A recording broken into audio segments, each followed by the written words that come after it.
Aujourd'hui, je vais vous poser une question que vous vous êtes sans doute jamais posée. Comment l'intelligence artificielle, ou est-ce que l'intelligence artificielle peut nous rendre plus humains? A priori, ça semble complètement antinomique, et pourtant, c'est la discussion que je vais avoir avec Alexandre Pachulski, qui est docteur en informatique spécialisé en intelligence artificielle, qui est le fondateur de Talentsoft, qui a écrit plusieurs livres, dont Unique et Génération IA. Et avec lui, évidemment, on va évoquer l'intelligence artificielle, mais vous allez voir qu'en fait, cette conversation, elle touche beaucoup plus l'humain, l'âme, que ce que vous pourriez imaginer. Conversation évidemment passionnante, que je vous laisse écouter maintenant. Allez, Vlan, c'est parti.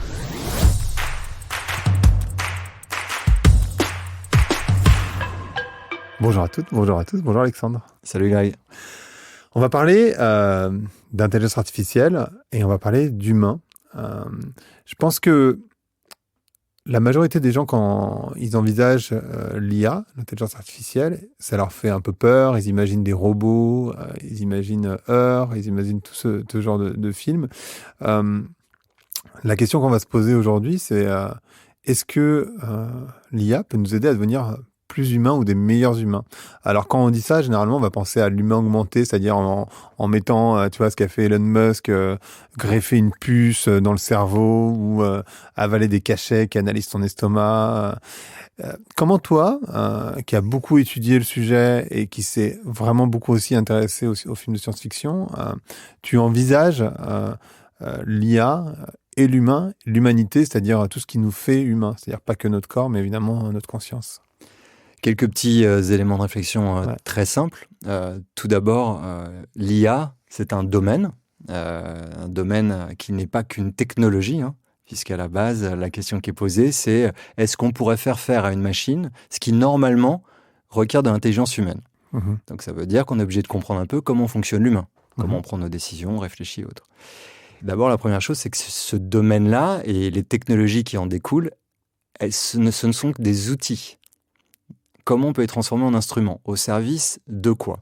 Donc les gens qui en ont peur, déjà, j'ai envie de leur dire, les machines ne vont pas devenir intelligentes toutes seules, on va les éduquer pour faire quelque chose.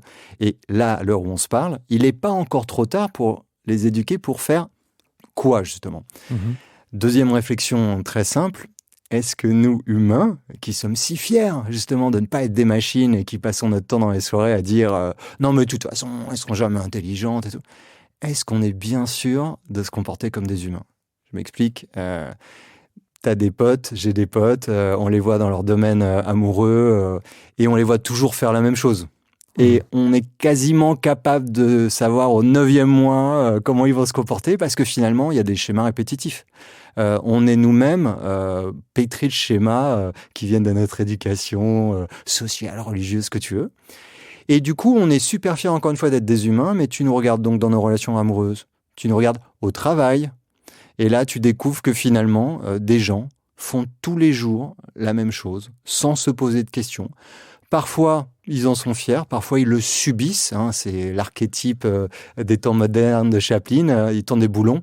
On est bien souvent, malheureusement, à tourner des boulons, qu'on s'en rende compte ou non.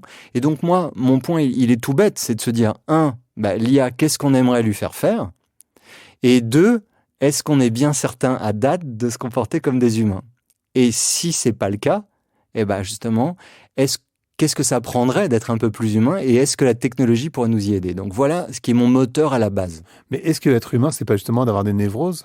Qui sont un petit peu les névroses finalement, ce qui te fait faire toujours les mêmes erreurs. Tu vois, j'observe chez moi, j'observe effectivement ailleurs. Alors, on en avait parlé un tout petit peu d'ailleurs. Moi, j'aime de plus en plus mes névroses, comme j'aime les névroses des personnages. C'est pour ça qu'on suit une série. Une série avec des personnages tout à fait normaux ne nous intéresse pas. Ce qu'on aime, c'est leurs travers, leurs défauts, leurs névroses. Et en ça, on se dit qu'on est humain au sens imparfait. Et j'ai, moi, personnellement, aucun problème avec ça et je cherche absolument pas la perfection.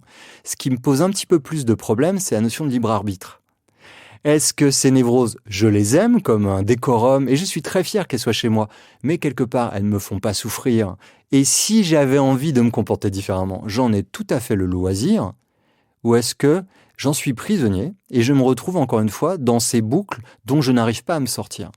Et en ça, quand on dit « les machines ne feront jamais ce que nous, humains, on est capable de faire », Si on se comporte de façon mécanique, répétitive, déterministe, moi, je pense que des machines seront capables de le faire. Au boulot, et je prends l'exemple souvent des recruteurs parce que je les connais bien, si leur job, c'est de trier des CV et de prendre ceux qui sortent des grandes écoles de commerce ou d'ingénieurs, et on n'a même pas besoin d'IA, une machine peut déjà le faire. Est-ce que c'est ça un recruteur? Est-ce qu'un recruteur, c'est pas quelqu'un qui établit des relations, qui va créer un lien, qui va peut-être faire même appel à son intuition? Alors peut-être qu'on parlera un peu plus tard de qu'est-ce que l'intuition. Quand on ne se comporte pas justement avec cette notion de lien social, de relation au centre, bien souvent, on se comporte comme un robot. Et là, un robot se comportera plus efficacement que nous. C'est pour ça que l'IA, qui n'est pas prête de nous remplacer, moi je dis attention, ça dépend comment on se comporte. Et aujourd'hui, j'observe dans la vie personnelle, dans la vie professionnelle, que bien souvent, on se comporte comme des robots. Donc tout le point, c'est de se dire, est-ce que l'IA ne permettrait pas justement en évoluant, puisqu'on disait attention, mais nous on est capable de créer. Ok, mais il y a des IA aujourd'hui qui peignent, il y a des IA qui composent, des IA qui écrivent des poèmes. Alors après on dit ouais, mais bon, il y a l'amour. Ok, alors on va aller chercher des films comme Her que tu citais ou Zoé. Bien sûr, ce sont des fables, mais à partir du moment où des Japonais commencent à se marier avec des hologrammes qui sont capables de leur faire ressentir un certain nombre d'émotions, alors que ces hologrammes par définition ne sont pas humains. Où est la limite de l'IA? Et du coup, ce qui est intéressant, même si encore une fois, on n'est pas dans la science-fiction aujourd'hui, c'est de se dire, je pense que l'IA va se développer de plus en plus, prendre des parts qui, soi-disant, étaient réservées aux humains, et va forcer les humains à se dire, mais alors, qu'est-ce qui nous reste et quel type de comportement il faudrait développer pour enfin tirer parti, et tu as prononcé le mot démarrage, peut-être de notre conscience, peut-être de nos sens, peut-être de ce dont les machines ne disposent pas aujourd'hui et ne disposeront probablement pas demain. À quel point tu fais gaffe à ton corps? Je pense que c'est le grand retour, des magazines de bien-être, la méditation, parce qu'on a pris conscience que finalement, on était un peu devenus des têtes sur pattes et qu'on faisait plus tellement attention à notre corps et nos sens, finalement, ils étaient plus tellement en éveil. Pourquoi la méditation?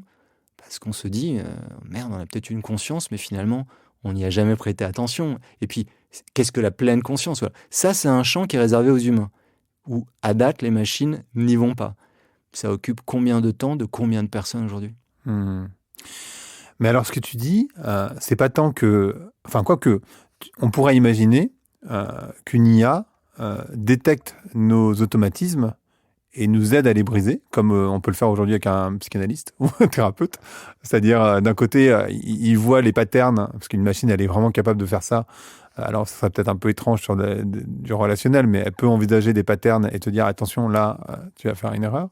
Mais ça peut être aussi, dans ce que tu décris, de nous pousser dans nos retranchements, finalement, pour nous obliger à être plus humains. Et c'est vrai que moi, je fais toujours référence à cette idée de reconnexion à la nature. En fait, c'est un peu étrange de parler de reconnexion à la nature, puisque en fait, nous sommes la nature. C'est-à-dire que notre corps, fondamentalement, il est la nature. La seule chose qui n'est pas la nature, qui n'est pas connectée à la nature, c'est notre conscience, parce qu'en fait, notre tête, elle a l'impression d'être au-dessus de la nature. Donc, c'est vrai qu'il faut la réancrer dans le corps, finalement. Donc, en fait, il y a vraiment ces deux côtés-là que toi, t'envisages? C'est-à-dire, d'un côté, elle nous pousse dans des retranchements, et de l'autre côté, elle peut nous aider à avoir nos patterns? Oui, alors sur le cas des patterns, des petits exemples tout simples. Dans l'éducation, comme tu le sais, aujourd'hui, bien souvent, on mesure le QI, comme s'il n'y avait qu'une forme d'intelligence.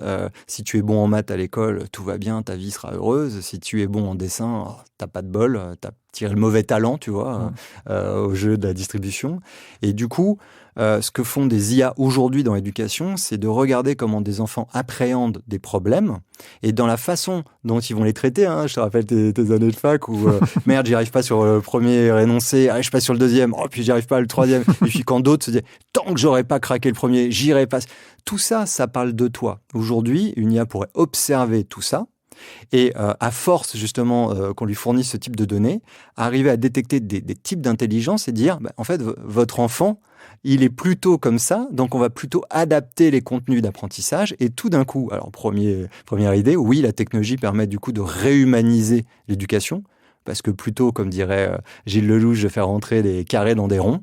Non, si un enfant c'est pas le QI qui est le plus développé, c'est une autre forme d'intelligence, comme disait Howard Gardner, on va adapter. Et puis, de l'autre côté, j'aime bien prendre l'exemple de la musique.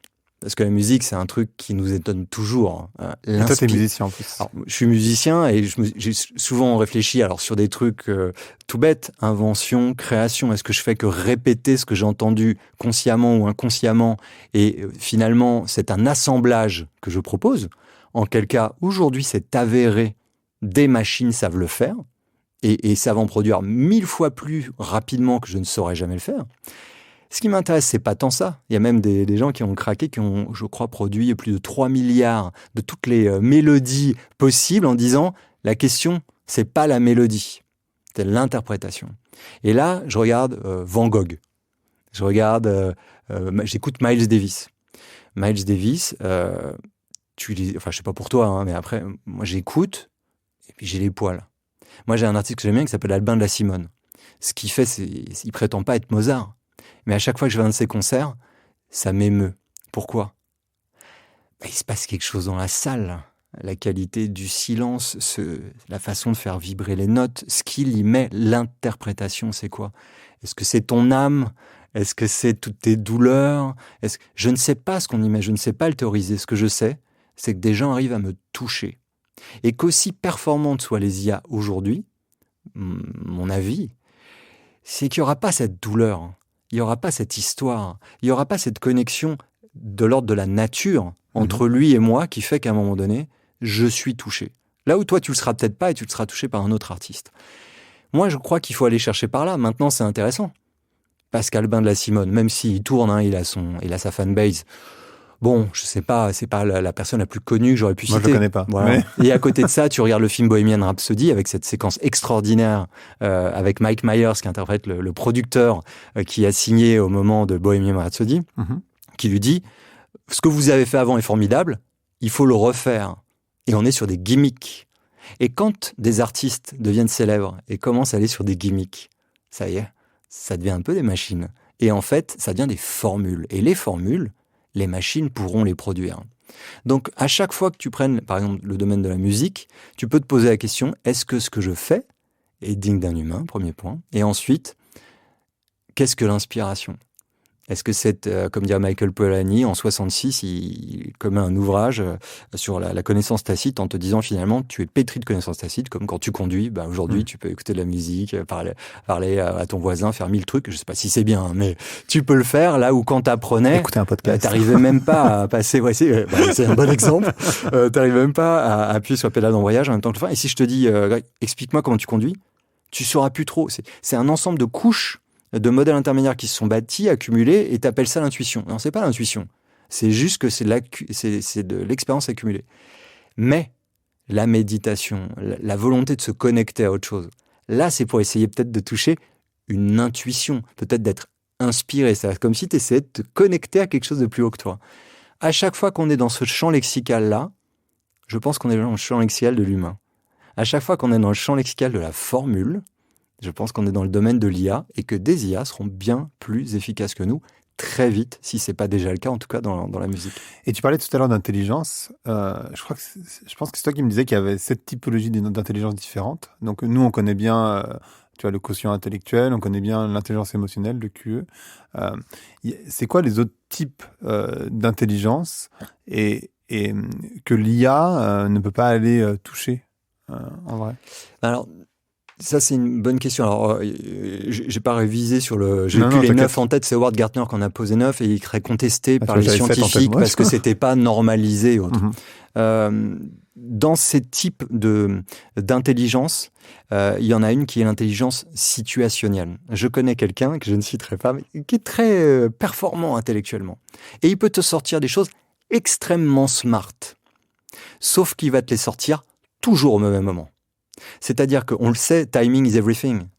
Tu viens de te faire larguer, c'est pas le moment de te sortir ta vérité. Tu viens voir en me disant, wow, Alex, faut que je change un truc. Waouh, c'est la brèche. Là, comme je te le dis grossièrement comme ça, une IA saurait détecter c'est bon moment, pas bon moment. Sauf que il y a des gens, ils arrivent dans une pièce et ils sentent ce qu'ils sont en mesure de faire passer comme message, qui sentent un peu l'énergie dans la pièce.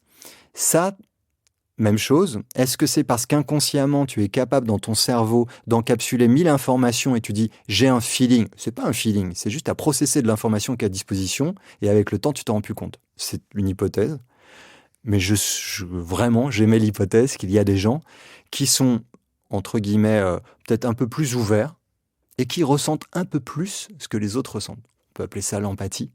L'empathie, au-delà de ce que les gens verbalisent, c'est aussi sentir ces choses-là. Donc là, typiquement, tu vois, cette intelligence situationnelle, je ne suis pas sûr qu'une IA saura la détecter. Plus drôle que ça.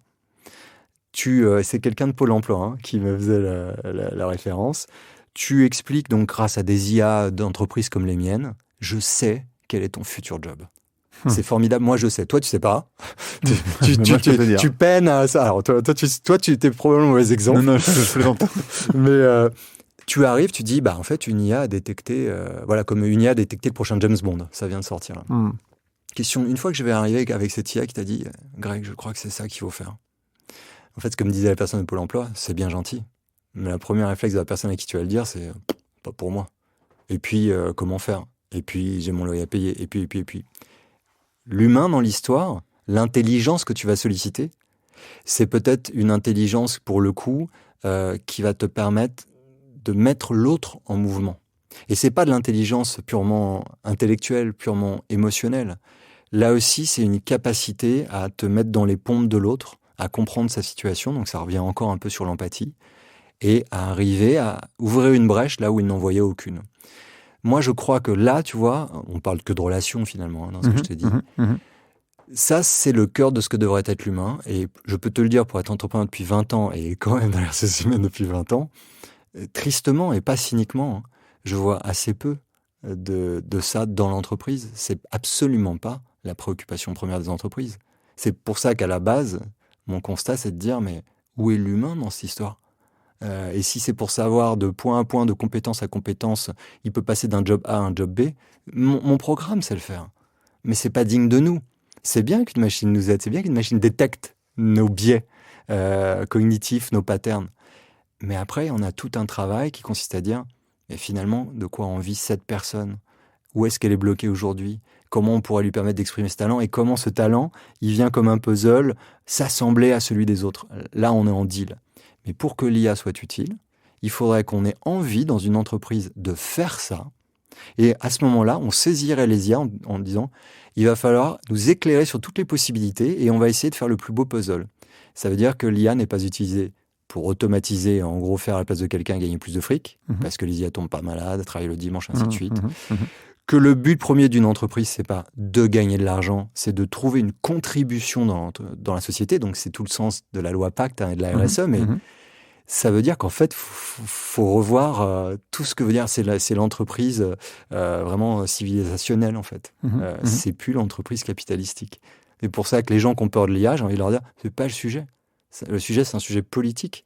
Qu'est-ce qu'on est censé faire tous ensemble ? C'est quoi une société ? Et est-ce qu'on veut faire la France, l'Île-de-France, l'Europe, la planète ? C'est quoi notre échelle ? C'est que des questions politiques qui vont engager notre avenir, celui de nos enfants. Et tu vois que l'IA, qu'est-ce qu'on va lui demander de faire ? Quelles données on va lui fournir ? Qui va les éduquer ? Selon quelle éthique ? C'est pour ça que j'adore parler de Person of Interest. C'est une série un peu méconnue, c'est celui qui a fait Westworld, où dedans, tu as 5 saisons qui posent toutes les questions autour de l'IA, dont la question de l'éthique. Et tu vois le concepteur qui s'appelle Harold Finch en train d'éduquer une IA, et tout d'un coup, il lui pose des questions de morale. L'IA ne répond pas convenablement selon lui. Il reboot le programme devant son associé effaré en disant « Qu'est-ce que tu fais ? Des années de boulot !» Ouais, mais attention, là, notre IA, elle est plus éthique. Sur la base, c'est top de faire ça. Le problème, c'est l'éthique de qui ? Bah oui, parce que l'éthique, c'est pas du tout quelque chose de partagé, finalement. Absolument pas. Alors pourquoi c'est un sujet de société, l'IA ? Parce qu'avant d'éduquer une IA, tu es obligé de te poser la question, on va les éduquer selon quelles normes, quelles valeurs, qu'est-ce qu'on veut lui inculquer ? Parce que c'est Luc Julia qui le dit, effectivement, derrière l'IA, il y a des gens. Et ces gens-là, en fait, éduquent bien des IA comme on éduque des enfants. Nos enfants qui sont pétris de biais, qu'on appelle l'éducation, quand c'est ce qu'on voulait faire et qu'on en est très fier, on appelle ça notre culture. Mais quand c'est quelque chose qui rend les gens malheureux, on dit merde, on lui a introduit un biais, un manque de confiance, une peur de ceci, une peur de cela, on n'a pas fait exprès. En fait, éduquer une IA, c'est exactement pareil, sauf qu'on se pose pas la question. Si tant est qu'on se la pose en tant que parent. Hein, mais c'est vrai que Luc Julia, auquel tu fais référence, que j'ai reçu sur le podcast, lui, ce qu'il dit, c'est il appelle les personnes à vraiment s'éduquer, parce que effectivement, si tu ne comprends pas comment fonctionne l'IA, les personnes, malheureusement, qui codent ces IA sont souvent des personnes qui sont des personnes dans les élites, ou en tout cas puissantes d'une certaine manière, et elles donnent un biais, naturellement, qui va en leur faveur. Et si tu ne comprends pas comment ça fonctionne, tu peux te faire, entre guillemets, dominer par cette IA. Mais ce que tu dis aussi, j'ai l'impression, en tout cas, que toi, tu parles beaucoup et tu donnes envie aux gens, en tout cas moi ça donne envie d'éduquer les enfants vraiment sur toute leur partie finalement qui est très humaine. Alors, on va revenir sur cette histoire d'humain, mais humaine, c'est-à-dire dans leur, moi je dirais puissance du féminin, donc tu vois, vulnérabilité, empathie, toutes ces valeurs qui sont, tu vois, cette puissance intérieure finalement, parce qu'effectivement c'est ça qui va te différencier d'une machine, et c'est là que tu vas avoir le plus de valeur ajoutée, non? C'est complètement ça, parce que d'un côté, tu as Matrix. Est-ce qu'on n'est que des humains dans des bulles qui sont là pour fournir du courant pour un système? Et donc, il faut que tout le monde se ressemble. Encore une fois, je ne critique ni les profs, ni l'éducation nationale. Mais moi, c'est cette école que j'ai suivie. Donc, en fait, c'était tous pareils.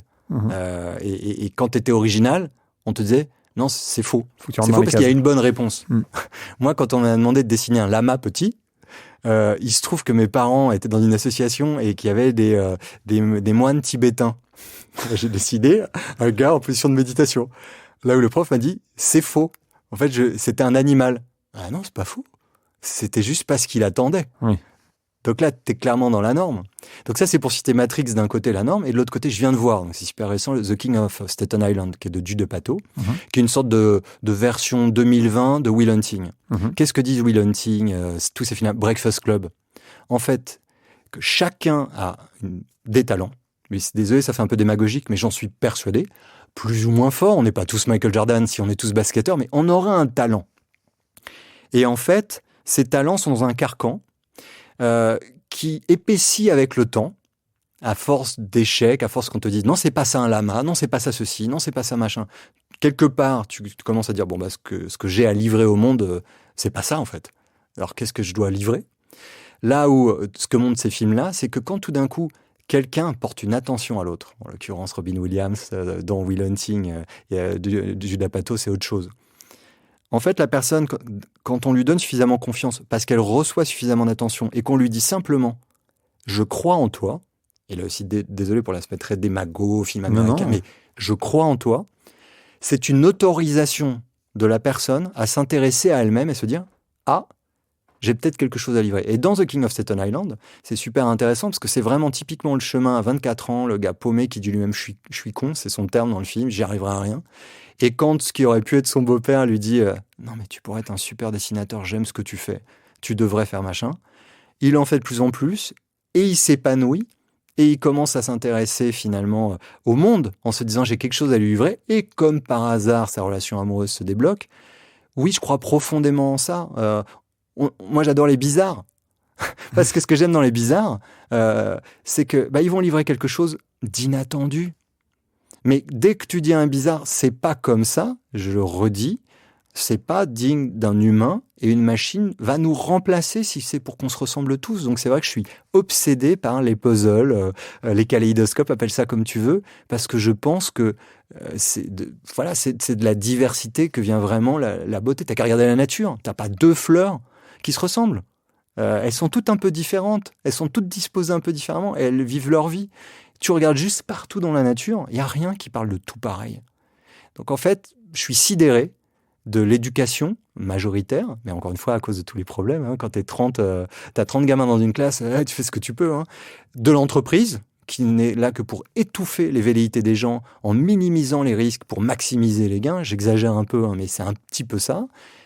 Et où est-ce qu'on fout le bordel dans tout ça? Quand est-ce qu'on s'exprime? Mais est-ce que c'est pas ce qui permet de faire société, justement? Tu vois, parce qu'en finalement, il y avait, en tout cas, la religion, ça a été beaucoup une manière de, tu vois, on dit de transformer des barbares en des gens civilisés. Tu vois, c'était un peu le, voilà. Et puis tous ces dogmes finalement. Alors c'est pas forcément des dogmes religieux, mais tous ces dogmes, toutes ces règles, en particulier, tu vois, aux États-Unis où les règles sont très simples. Tu vois, c'est comme si, c'est comme ça. C'est même assez drôle pour ça, pour ça les US. Est-ce que c'est pas ce qui nous permet justement d'être entre guillemets, de vivre en société ensemble, tu vois, de respecter le code de la route, enfin, je sais pas, plein de choses. Là, on est dans un studio où il y a des instruments. Et la réponse, elle est à côté de nous. La réponse, elle est dans le jazz. Il n'y a pas plus libre comme mode d'expression que le jazz. Pour autant, donc il y a bien des gens qui arrivent à s'exprimer de façon libre ensemble. Ce que tu évoques, ça s'appelle un cadre, ça s'appelle une partition. Oui, on a besoin d'une partition. Oui, on a besoin de savoir dans quelle clé on joue. Oui, on a besoin de savoir combien il y a de mesures. Parce que sinon, on ne peut pas s'asseoir ensemble, chacun devant notre instrument, et essayer de produire une œuvre collective. Mais la différence aujourd'hui, c'est pas ça. C'est qu'il y a une partition, et il y a des gens qui te disent « Ah non, ton saxo, faut pas le tenir comme ça. Ah non, tiens, t'aurais dû dire ça à Elliot Gould devant un piano. Ah puis non, non, il faut pas souffler comme si. Ah puis non, t'as pas le droit de faire cette note-là. » Comme disait Miles Davis, il n'y a pas de fausse note. C'est la note suivante qui t'indiquera si oui, c'était faux ou pas. Pourquoi ? Parce qu'en fin de compte, faux, c'est peut-être juste sortir du cadre. Et si tu proposes quelque chose qui, à la deuxième note, puis troisième note, a du sens, peut-être que c'est pas comme ça qu'on te l'apprend à l'école, mais c'est peut-être exactement pour ça que tu deviendras le plus grand jazzman, jazzwoman de tous les temps. Et c'est d'ailleurs rigolo pour revenir à l'IA. L'IA aussi peut nous montrer ça dans AlphaGo, le documentaire qui montre un peu comment Google DeepMind a éduqué AlphaGo. Tu vois à un moment donné, AlphaGo qui fait un coup, je crois que c'est la troisième partie, et le 37e coup, me semble-t-il, où pendant 10 minutes, le champion coréen Lee Sedol s'arrête de jouer. Et là, tous les commentateurs te disent « Ça y est, on le savait, l'IA fait n'importe quoi, évidemment, une IA peut pas jouer au Go. » Non, en fait, ce qui s'est passé, c'est qu'à la 10e minute, Lee Sedol a joué, il était complètement perturbé et il a perdu la partie, et il dira plus tard de ce coup que ce coup a changé la vision du jeu. Bah, c'est cette note qui sortait de la tonalité, mais qui a ouvert une nouvelle voie. Et en fait, quand tu ne donnes pas de cadre, c'est vrai qu'on ne peut pas jouer ensemble, et en tant qu'employeur, je peux le dire, on a besoin de cadre. Et on souffre de gens qui ne veulent pas respecter les cadres parce qu'on ne peut pas fonctionner ensemble. Mais le cadre, il est tellement petit aujourd'hui que c'est une prison d'1 mètre carré où tu peux plus bouger, quoi. C'est pas tout à fait pareil. Donc il doit y avoir une bonne taille de cellule, tu vois. Et juste parce que tu prends et t'as écrit un livre là-dessus sur la science-fiction et l'IA, les films de science-fiction et l'IA. Est-ce que t'as pas l'association que là tout le discours que tu tiens, il est plutôt, enfin moi je le trouve extrêmement poétique ou positif, et pourtant la vision de l'IA dans la science-fiction, elle est hyper dystopique. Alors, si tu veux, là, je rêverais d'être scénariste à Hollywood. J'ai pas toutes les clés. Moi, encore une fois, j'ai des clés de lecture assez simples. La première, c'est qu'on parle que des trains qui arrivent en retard. On parle pas ceux qui arrivent à l'heure. Les histoires qu'on va voir. D'ailleurs, c'est l'essence même. Aaron Sorkin, qui est un des scénaristes de La Maison Blanche, que tu connais probablement, Social Network, te dit quoi ? Toute l'essence d'un film, c'est un héros qui projette une intention et des obstacles qui vont l'empêcher de réaliser son intention. Plus grands sont les obstacles, d'où on dit plus vilains sont les méchants, meilleur est le film. Les dystopies, pourquoi ? Ce qui intéresse les gens, c'est pas l'IA. Alors, t'as K2000. K2000, c'était les années 80, on était des bonnets un peu. On était contents de voir Kit qui venait aider Michael Hasselhoff. Et Kit, c'est l'exemple positif, alors plus intelligent, parce que les gens vont vraiment dire que j'ai des références de couillons. T'as Interstellar, où t'as Case et Tars, qui sont deux IA, qui sont très positives. Et le film, moi j'ai adoré personnellement, te montre une IA qui sait non seulement se mettre au service de l'homme, se sacrifier pour l'homme, qui est même doté d'humour au passage, mais pour un Case ou Tars, d'ailleurs en écrivant le livre, j'ai cherché les cas positifs. Ils se comptent sur les doigts de la main. Les dystopies, c'est ce qui intéresse les gens parce qu'on aime se faire peur, de la même façon, de façon très morbide, dès qu'il y a je suis motard, dès qu'il y a une moto sur tu vois, qui gît sur la route, tout le monde a arrêté en train de regarder. Les gens aiment regarder qu'est-ce qui pourrait se passer de grave avec l'IA. Et tu as prononcé le mot poétique, parce que probablement, si tu m'as invité ici, c'est que tu m'apprécies un minimum. Ce mot-là sera utilisé dans la bouche de pas mal de gens, dire « Ok, c'est un naïf, c'est un utopiste. » À la limite, si les gens prêtent un semblant de fond à ce que je raconte. Donc, poésie, c'est le mot pour dire « C'est peut-être pas ce qui intéresse les gens.